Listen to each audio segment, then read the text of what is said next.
अब से कुछ ही देर बाद दिल्ली की मुख्यमंत्री आतिशी कालकाजी सीट से अपना नामांकन दाखिल करेंगी और उससे पहले आतिशी के रोड शो को लेकर कार्रवाई हुई है। ये बड़ी खबर है इस वक्त की। दरअसल आतिशी कल रोड शो जब कर रही थी तो उनके कल वाले रोड शो में सरकारी गाड़ी के इस्तेमाल का आरोप लगा, जिसे लेकर दिल्ली पुलिस ने एफआईआर दर्ज की है। चुनाव आयोग के निर्देश पर दिल्ली पुलिस ने यह एक्शन लिया है। हालांकि ये एफआईआर जो है वो पीडब्ल्यूडी के एग्जीक्यूटिव इंजीनियर के खिलाफ दर्ज की गई है।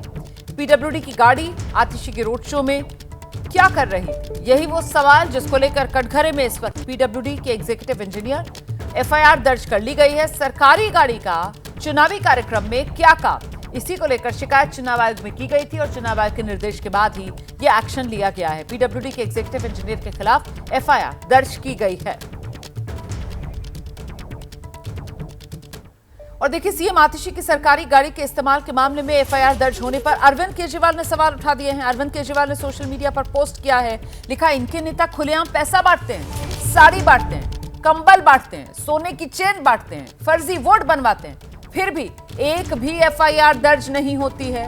लेकिन मुख्यमंत्री आतिशी जी के खिलाफ फौरन एफआईआर दर्ज कर लेते हैं। आम आदमी पार्टी पूरे सिस्टम के खिलाफ लड़ रही है।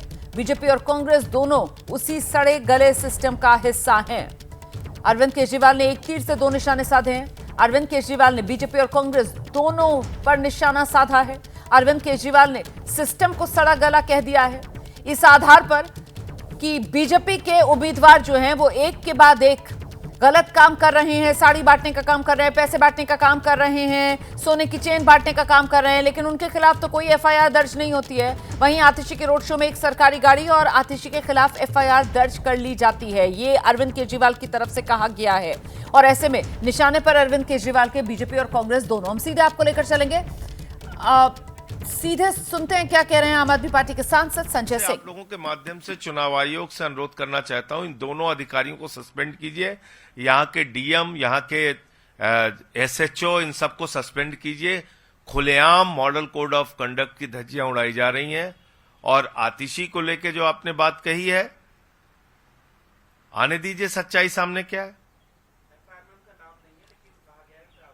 आने दीजिए ना। आरोप तो ऐसे मुंह जबानी दिन भर लगाते रहते हैं भाजपाई। मैं आपको एक वीडियो भी दिखा देता हूं आपकी जानकारी के लिए।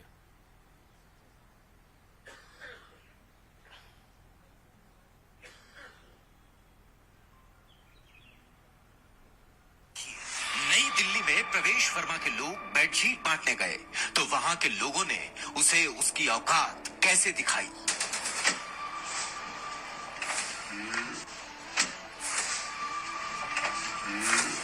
तो सही चीज नहीं है, not correct sir. Thank you sir. Vote खरीदने वाले ऐसे गालीबाजों को पूरी दिल्ली इसी तरह। अब आप देखिए कि इसमें जो बेडशीट है उसमें बाकायदा पैक है, पैकिंग है, पैकिंग के ऊपर फोटो लगी है प्रवेश वर्मा की। और ये वीडियो हमने चुनाव आयोग के साथ शेयर किया है। तो आप सुन रहे थे आम आदमी पार्टी के सांसद संजय सिंह मीडिया के सामने आकर निशाना प्रवेश वर्मा पर साधते हुए, आरोप ये लगाते हुए कि प्रवेश वर्मा जो है अपने विधानसभा क्षेत्र में वो पैसे के जोर पर चादर बंटवा रहे हैं। बेडशीट वाला उन्होंने ये आरोप लगाया, बाकायदा उसका एक वीडियो भी उन्होंने दिखाया। तो कुल मिलाकर निशाने पर प्रवेश वर्मा आम आदमी पार्टी के, और खुद प्रवेश वर्मा इन तमाम आरोपों को लेकर क्या कह रहे हैं, उन्हीं से खास बातचीत की हमारे सहयोगी अंकित गुप्ता ने।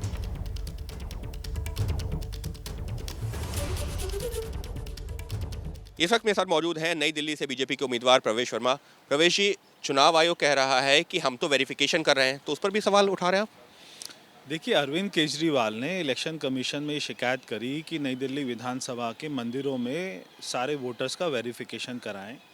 तो आप केवल मंदिरों की क्यों बात कर रहे हैं, गुरुद्वारे की क्यों बात कर रहे हैं? आप यहाँ की मस्जिद और जो यहाँ की दरगाहों में हज़ार हज़ार वोट बना हुआ है उसकी क्यों नहीं बात कर रहे, उसके ऊपर में क्यों नहीं सवाल उठा रहे हैं? तो इलेक्शन कमीशन ने उनकी शिकायत पे कल जाके वाल्मीकि मंदिर में परसों जाके वहाँ पे सारे जितने भी वोटर्स थे उनकी वेरिफिकेशन करी। सारे वोटर वहाँ पे मिले और वो बिल्कुल संतुष्ट होकर लौटे। जितनी भी अरविंद केजरीवाल ने शिकायत करी है, चाहे वो मेरे घर की करी है, चाहे वो और घरों की करी है, सब जगह इलेक्शन कमीशन के लोग जाके वेरिफिकेशन कर रहे हैं। सबको वहाँ पे लोग मिल रहे हैं, सबको वहाँ पे वोटर मिल रहे हैं और वो वहाँ से बिल्कुल संतुष्ट होकर निकल रहे हैं। मगर मेरा सवाल ये है कि केवल हिंदू हम ही को टारगेट बनाएंगे, हिंदू समाज को ही टारगेट बनाएंगे, हमारे मंदिरों को ही टारगेट बनाएंगे, वाल्मीकि मंदिर को ही टारगेट बनाएंगे, या मस्जिद और दरगाह में भी जाके वेरिफिकेशन होगा। मैंने यहाँ पर दिखाया था कि एक एक ऐसे एड्रेस हैं जहाँ पे जो एड्रेस नंबर है 0 वहाँ पे 144 वोट है, और एड्रेस नंबर है A वहाँ पे 90 वोट है, एड्रेस नंबर है डैश वहाँ पे 80 वोट है। तो ऐसे 1000 वोट तो ऐसे जिनका कोई एड्रेस ही नहीं है, तो वो हमेशा अरविंद केजरीवाल को वोट देकर जिताते आए।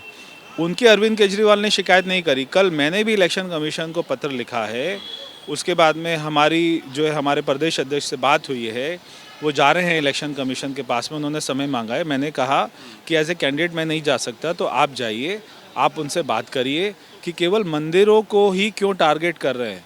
आप बात करते हैं संविधान में है धर्मनिरपेक्ष, तो आप सबके साथ में समानता की बात क्यों नहीं करते हैं? केवल मंदिरों को टारगेट कर रहे हैं, वहाँ पे जाके चेकिंग कर रहे हैं कि जैसे वहाँ पे कोई बाहर के लोग आके रहते हैं।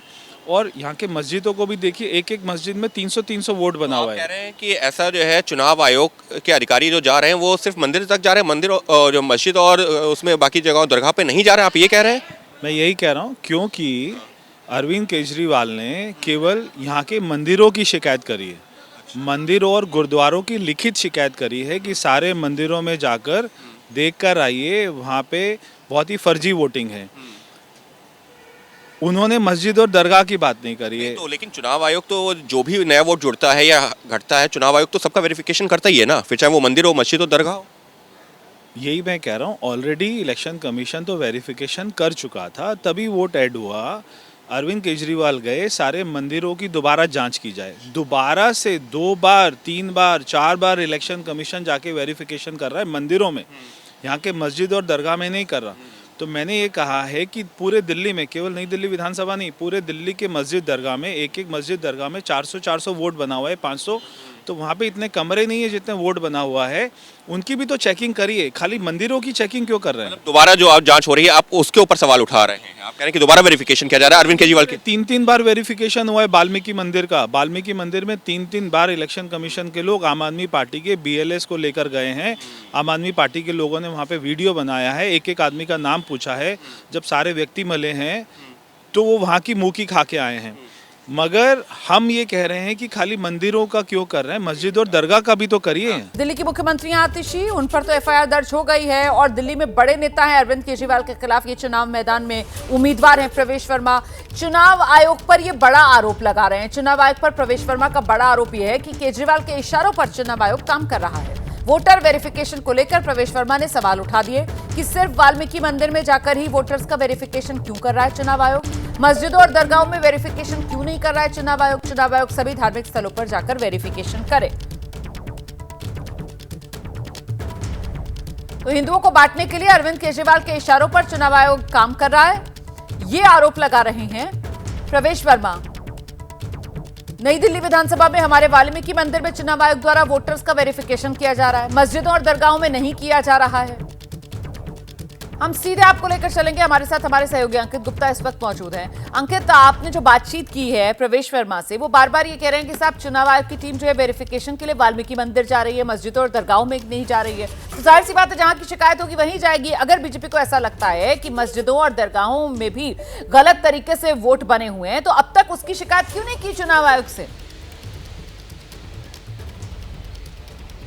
जी बिल्कुल, प्रवेश वर्मा से जब मैंने यही सवाल पूछा तो उन्होंने ये कहा कि देखिए अरविंद केजरीवाल बार बार सिर्फ मंदिरों की, हालांकि अब ये समझा जा सकता है कि वो बार बार मंदिर और मस्जिद की बात क्यों कर रहे हैं, लेकिन उन्होंने क्या कहा, उन्होंने कहा कि बार बार मंदिरों को लेकर शिकायत दी जा रही है जबकि दरगाह और मस्जिद को लेकर नहीं दी जा रही है। लेकिन इसी बातचीत के दौरान प्रवेश वर्मा ने एक बात और कही कि हमारे पास भी ऐसे कई पते हैं जहां पर जो है जो बोगस वोटर है, एक तरह से वो ये बताने की कोशिश कर रहे हैं कि उस पते पर जो है किसी का वोट बहुत सारे रजिस्टर हैं लेकिन ऐसा कोई पता ही नहीं है। उसको लेकर भी हम शिकायत देंगे और जल्द ही इस बाबत को, यानी कि मंदिरों में बार बार जो चुनाव आयोग की टीम जा रही है वेरिफिकेशन के लिए, वो मुद्दा भी चुनाव आयोग के सामने लेके जाएंगे। तो देखिए रोमाना, ये अब समझा जा सकता है कि प्रवेश वर्मा जो है यहाँ पर जो ये मामला उठा रहे हैं, ये वैसे तो वोटर वेरिफिकेशन, लेकिन कहां पर दलित मंदिर का और कहां पर नहीं हो रहा है, जो जिसका वो बार बार जिक्र कर रहे हैं, मस्जिद और दरगाह का। तो एक तरह से अब यहाँ पर धर्म का एंगल जो है अनियमितता का ये मामला, लेकिन वोटर लिस्ट में अनियमितता का ये मामला किस तरीके से हिंदू मुस्लिम वाली राजनीति को धार देने के लिए इस्तेमाल किया जा रहा है,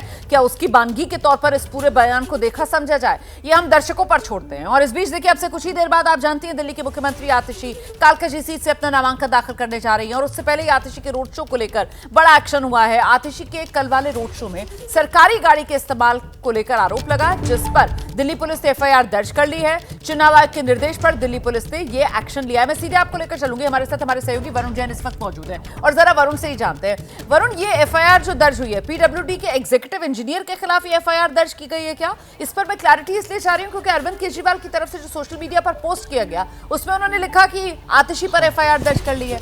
एफआईआर किस पर दर्ज हुई है वरुण?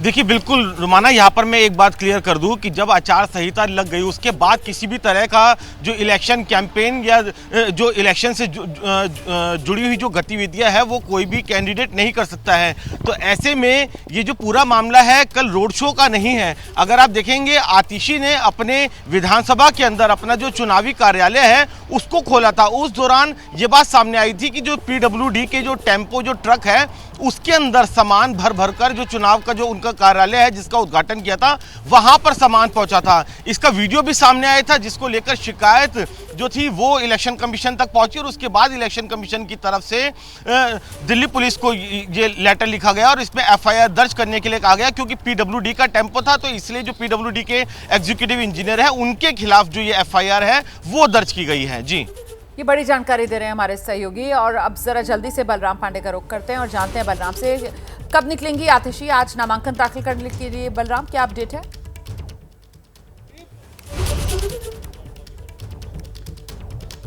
बिल्कुल, देखिए इस वक्त हम उसी जिलाधिकारी कार्यालय के बाहर मौजूद हैं जहां पर आतिशी कुछ ही देर में पहुंचेंगी और अपना नॉमिनेशन फाइल करेंगी। उनका इंतज़ार हो रहा है, उनके जो वकील हैं वो भी पहुंच चुके हैं, उनके जो सहयोगी हैं वो भी पहुंच चुके हैं और माना जा रहा है कि किसी भी वक्त आतिशी यहां पर पहुंच सकती हैं और अपना नॉमिनेशन फाइल कर सकती हैं। लेकिन जिस तरीके से आरोप लगाए गए, जिस तरीके से आपने देखा होगा कि अरविंद केजरीवाल ने एक्स पर ट्वीट करके ये कहा कि आतिशी को भी नहीं बख्शा गया, उनके खिलाफ भी एफआईआर की गई है, तो कहीं ना कहीं अब सियासत भी तेज हो गई है। और कल जिस तरीके से उन्होंने अपने नॉमिनेशन को लेकर के रोड शो निकाला उसमें पीडब्ल्यूडी की गाड़ी शामिल होने की भी बात सामने आ रही है और जिस तरीके से पीडब्ल्यूडी के इंजीनियर के खिलाफ एफआईआर हुई उसको लेकर के भी अब सियासत तेज हो गई है। हालांकि कुछ ही देर में वो अपना नॉमिनेशन फाइल करने के लिए पहुंचेंगी तो ये सवाल भी उनसे पूछा जाएगा कि आखिरकार जो आरोप लगाए जा रहे हैं उनके ऊपर और जो चुनाव आयोग कह रहा है कि जिस तरीके से उनके सामान को ढोने में पीडब्ल्यूडी की गाड़ी का इस्तेमाल हुआ, उनके रोड शो में पीडब्ल्यूडी की गाड़ी का इस्तेमाल हुआ,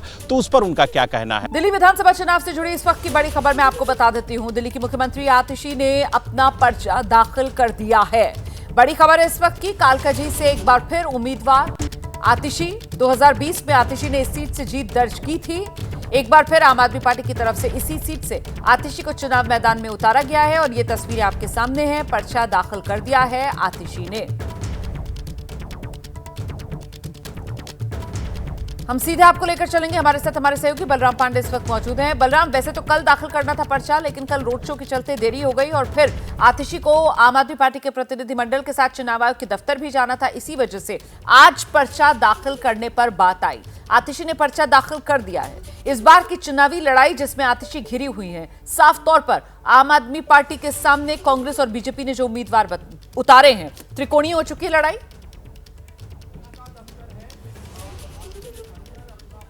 बिल्कुल, देखिए अगर हम कालकाजी विधानसभा की बात करें तो जिस तरीके से यहाँ पर उम्मीदवार उतारे गए हैं, चाहे वो आम आदमी पार्टी की तरफ से दिल्ली की मुख्यमंत्री आतिशी हों या फिर बीजेपी की तरफ से रमेश बिदूड़ी हों, क्योंकि रमेश बिदूड़ी पूर्व में सांसद रह चुके हैं और जिस तरीके से अलका लांबा को कांग्रेस ने उतारा है उसको लेकर के भी जो चुनावी घमासान है वो त्रिकोणीय हो चुका है। और आप देख सकते हैं कि किस तरीके से आतिशी किसी भी वक्त बाहर निकल सकती हैं और यहाँ पर जो मीडिया है उससे बात कर सकती है, क्योंकि उन्होंने नॉमिनेशन फाइल कर दिया है और बताया जा रहा है कि नॉमिनेशन के बाद वो मीडिया से बात करेंगी। और कई जो गंभीर आरोप उन पर लगाए जा रहे हैं कि उन्होंने पीडब्ल्यूडी का वाहन इस्तेमाल किया अपने रोड शो में, इसके अलावा जो अपने कार्यालय के उद्घाटन में सामान को लाने का काम किया गया वो भी पीडब्ल्यूडी की गाड़ी से किया गया। तो ऐसे तमाम उनके ऊपर आरोप लगे हैं, जिस पर एक एफआईआर दर्ज हुई है और पीडब्ल्यूडी इंजीनियर संजय कुमार के खिलाफ एफआईआर दर्ज हुई है।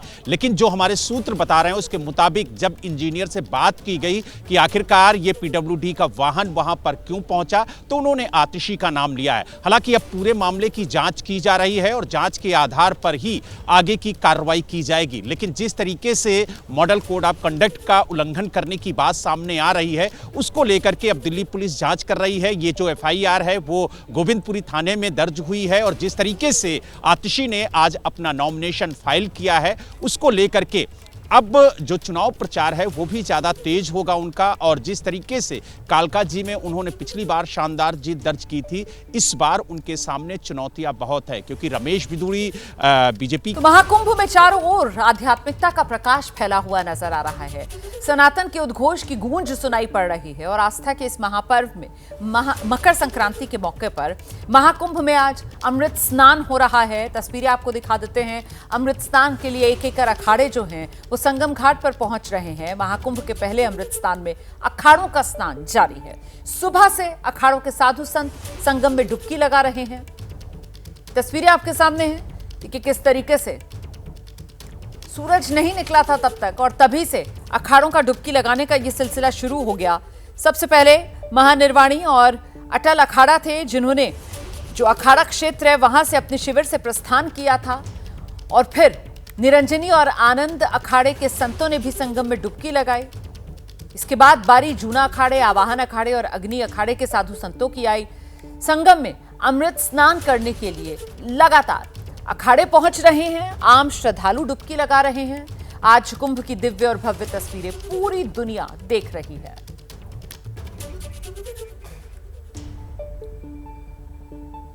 तो मकर संक्रांति के अवसर पर अमृत स्नान की शुरुआत श्री पंचायती अखाड़ा महानिर्वाणी और श्री शंभू पंचायती अटल अखाड़े ने की है। दोनों अखाड़े सुबह 5:15 बजे अपने शिविर से निकले और फिर 6:15 बजे घाट पहुंचने का समय था। स्नान के लिए दोनों अखाड़ों को 40 मिनट का समय दिया गया। 6:55 तक अपने शिविरों के लिए वापस घाट से प्रस्थान महानिर्वाणी और अटल अखाड़े ने किया।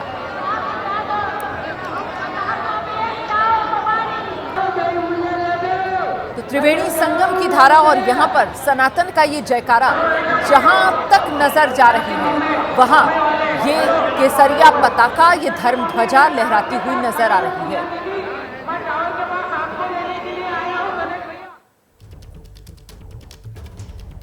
तो प्रयागराज पहुंच रहे भक्ति में सराबोर एक विदेशी श्रद्धालु के एक समूह का जो भजन गायन है वो खूब सराहा जा रहा है। सभी महिलाओं के चेहरे पर एक अलग सी खुशी नजर आ रही है और उसी भक्ति भाव में डूबकर सब भजन गा रही हैं।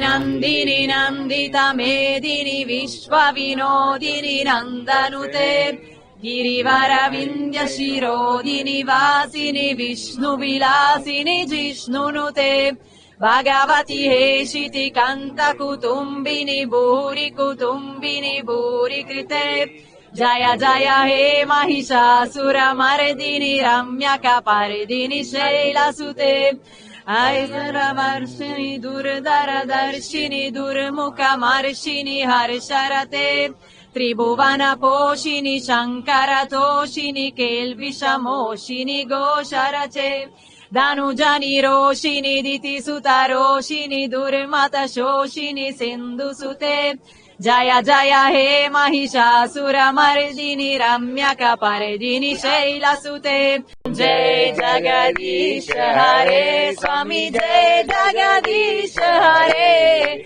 भक्त जनों के संकट दास जनों के संकट क्षण में दूर करे ओम जय जगदीश हरे जो जावे फल पावे दुख विनसे मन का स्वामी दुख विनसे मन का सुख संपत्ति घर आवे सुख संपत्ति घर आवे तुम सरोजनता ओम जय जगदीश हरे। पिता तुम मेरे शरण गाहूँ किसकी, स्वामी शरण गाहूँ किसकी, तुम बिना और न दूजा, तुम बिना और न दूजा, आस करो जिसकी ओम जय जगदीश हरे। तो महाकुंभ 2025 पहला स्नान पर्व पौष पूर्णिमा के दिन था जब औपचारिक शुरुआत महाकुंभ की हुई और इस दिन संगम तट पर डुबकी लगाने के लिए श्रद्धालुओं का जमावड़ा देखने के लिए मिला। 1,65,00,000 का आंकड़ा सामने आया है पौष पूर्णिमा के दिन। वो श्रद्धालु जिन्होंने डुबकी लगाई और इन श्रद्धालुओं पर योगी सरकार की तरफ से हेलीकॉप्टर के जरिए कैसे पुष्प वर्षा करवाई गई उसकी तस्वीरें भी आपके सामने हैं। हेलीकॉप्टर से सभी घाटों अखाड़ों पर स्नान के दौरान फूलों की बारिश करवाई गई। गुलाब की पंखुड़ियों की बारिश देख संगम तट पर मौजूद श्रद्धालुओं ने अभिभूत होकर जय श्री राम के नारे लगाए।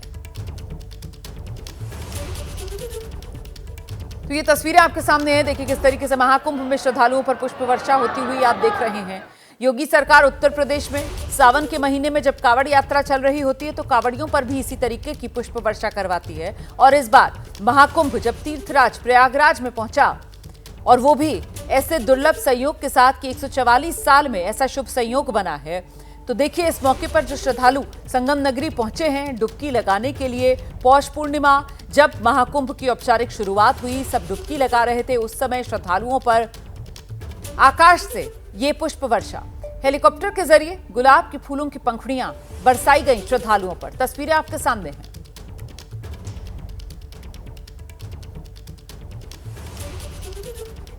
तो भव्य कुंभ दिव्य तस्वीरें आप देख रहे हैं और जितने श्रद्धालु पहुंच रहे हैं प्रयागराज कुंभ नगरी में वो सब सुविधाओं को लेकर गदगद नजर आ रहे हैं। हर कोई तारीफ करता हुआ नजर आ रहा है इस बार उस व्यवस्था उन सुविधाओं की जो श्रद्धालुओं को ध्यान में रखकर संगम नगरी में देखने के लिए मिल रही हैं। और पहले अमृत स्नान के मौके पर लवली भीमसेन नाम के गायक मिले हमें। आकर्षण का वो केंद्र बने हुए हैं यहाँ कुंभ नगरी में। वो 2 आवाजों में गाना गाते हैं, पुरुष भी और महिला दोनों आवाजें निकालते हैं। गजब की प्रतिभा है उनमें। उनका गाना सुनकर लोग जो हैं वो मंत्रमुग्ध हो रहे हैं। जो मोह जनित दुख नष्ट करे, जो मोक्ष का मार्ग प्रशस्त करे, जो मोह जनित दुख नष्ट करे, जो मोक्ष का मार्ग प्रशस्त करे, मन के पापों को धोने की आई वो पावन बेला। चलो चलो चलो चलो महाकुंभ का मेला, चलो चलो चलो चलो महाकुंभ का मेला। मुक्ति के द्वार जहाँ जल में है धुलते, मन के विकार जहाँ जल में है धुलते, गंगा जमुना सरस्वती का संगम है जहाँ, दिव्यता की मीठी अनुभूति है जहाँ, जहाँ ज्ञान की अमृत वर्षा हो, जहाँ धर्म भक्ति की चर्चा हो, जहाँ साधु संत श्रद्धालु जनों का घाटों पे है रेला। चलो चलो चलो चलो महाकुंभ का मेला। और आइए अब सीधे आपको संगम नगरी लेकर चलेंगे। हमारे साथ हमारे तमाम सहयोगी इस वक्त मौजूद हैं। अवधेश संगम घाट से हमारे साथ मौजूद हैं। साथ ही आप देख रहे हैं मोहम्मद मोइन अखाड़ों के जो शिविर हैं वहां से पल पल का अपडेट आज सुबह से आप तक पहुंचाने का काम कर रहे हैं इस विशेष कवरेज में। आप देख रहे हैं विवेक जो हैं वो लगातार जो पंटून ब्रिज है वहां से हर तस्वीर आप तक पहुंचाने का काम कर रहे हैं। और साथ ही विशाल पांडे अखाड़ों के शिविरों पर नजर गड़ाए हुए हैं और जैसे जैसे वो अखाड़ों की एक एक जुलूस निकल रहे हैं, वैभव गौरव वाली यात्राएं निकल रही हैं, उसकी हर तस्वीर आप तक पहुंचाने का काम कर रहे हैं। विशाल के पास ही अब आपको लेकर चलते हैं और विशाल से जानते हैं कि अब किस अखाड़े की बारी है। विशाल। देखिए बिल्कुल एक एक करके शुरुआत महानिर्वाणी अखाड़े से हुई है। जूना अखाड़े होते हुए जो अन्य अखाड़े थे, चाहे पंच अग्नि अखाड़ा हो, वो सभी अब आगे बढ़ चुके हैं संगम तट की तरफ स्नान करने के लिए। अंतिम में दोपहर 3:40 पर अंतिम अखाड़ा जो 13वां अखाड़ा होगा वो स्नान के लिए पहुंचेगा संगम तट पर। लेकिन ये कह सकते हैं अभी तक जो आंकड़े मिल रहे हैं, क्योंकि साधु संत तो स्नान कर ही रहे हैं, लगभग जो श्रद्धालुओं की संख्या मिल रही है वो 1,70,00,000 के पार पहुंच चुकी है। आज मकर संक्रांति के मौके पर शाही स्नान के दौरान लगभग 1,70,00,000 श्रद्धालु अब तक संगम में डुबकी लगा चुके हैं। और इस वक्त मैं पांटून पुल को पार करते हुए, क्योंकि यहां पर मैं देख रहा था चारों तरफ से लोगों के आने का सिलसिला जारी है और वो भीड़ अभी भी रुक नहीं रही है। हम एक मार्ग पर पहुंचे हैं जहां से ये जो शाही स्नान के लिए अखाड़े जा रहे हैं, आपको उनकी तस्वीर नजर आएगी और दूसरी तरफ आम लोग जो धीरे धीरे संगम तट की ओर बढ़ रहे हैं उनकी तस्वीर भी दिखाई पड़ेगी। तो ये साधु संत जल्दी से जरा अवधेश का रुख कर लेते हैं, क्योंकि अवधेश जहां संगम घाट पर मौजूद है वहां भी लगातार श्रद्धा का महासागर देखने के लिए मिल रहा है। अवधेश, सनातनियों की ये आस्था देखने के लिए मिल रही है। अवधेश, बिल्कुल, अगर हम बात करें तो आस्था इस वक्त अपने चरम पर है। और ये देखिए निर्मोही यानी अखाड़ा जो है वो स्नान करने के लिए आ गया है। निर्मोही यानी अखाड़े का बड़ा योगदान है, बालानंदाचार्य की परंपरा है और तस्वीरें हम आपको दिखा रहे हैं। तो ये आज जो महाकुंभ का पहला शाही स्नान है उसमें 8वां अखाड़ा है जो स्नान के लिए आ गया है। तो निर्मोही यानी अखाड़े के संत पहुंच चुके हैं। तो जो 3 बैरागी अखाड़े हैं उनका स्नान शुरू हो गया। पहला है निर्मोही, दूसरा है निर्वाणी और तीसरा है दिगंबर। तो ये 3 अखाड़े अब पहुंच चुके हैं महाकुंभ में स्नान के लिए। और आप देखिए जो ध्वजाएं हैं लाल रंग की, ये लाल ध्वजाएं ही इनका प्रतीक है। लाल ध्वजाओं को हनुमान जी का साक्षात स्वरूप माना जाता है। और देखिए संतों का जो हुजूम है वो इस वक्त आगे बढ़ रहा है। हम उनसे बात करने की कोशिश भी करेंगे।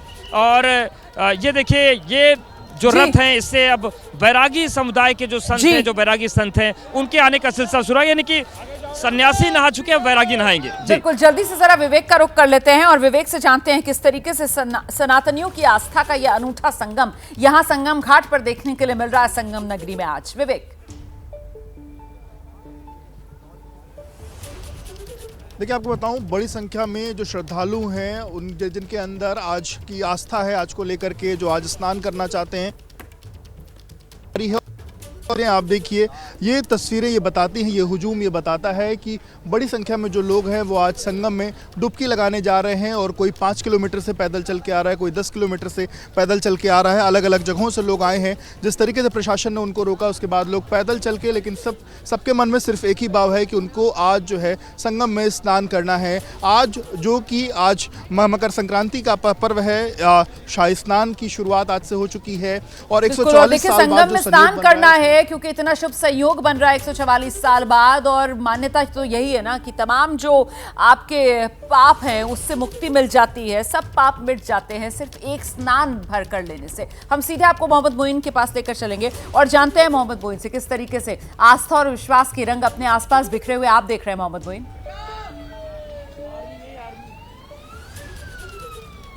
देखिए आपको सबसे पहले एक बड़ा अपडेट दे दें। अब तक का जो आंकड़ा आया है उसके मुताबिक मकर संक्रांति के मौके पर आज 2 करोड़ श्रद्धालुओं ने गंगा, यमुना और अदृश्य सरस्वती की त्रिवेणी की धारा में आस्था की डुबकी लगा ली है। और इतनी बड़ी संख्या में हम देखते थे जब पहले कुंभ और महाकुंभ के आयोजन होते थे तब मौनी अमावस्या पर 2 करोड़ का आंकड़ा पार होता था। तो ये पहला मौका है जब किसी दूसरे स्नान पर्व पर 2 करोड़ का आंकड़ा पार हुआ है। अभी आधा दिन बाकी है और उम्मीद ये जताई जा रही है कि शाम होते होते ये संख्या जो है वो 3 करोड़ का आंकड़ा पार कर लेगी।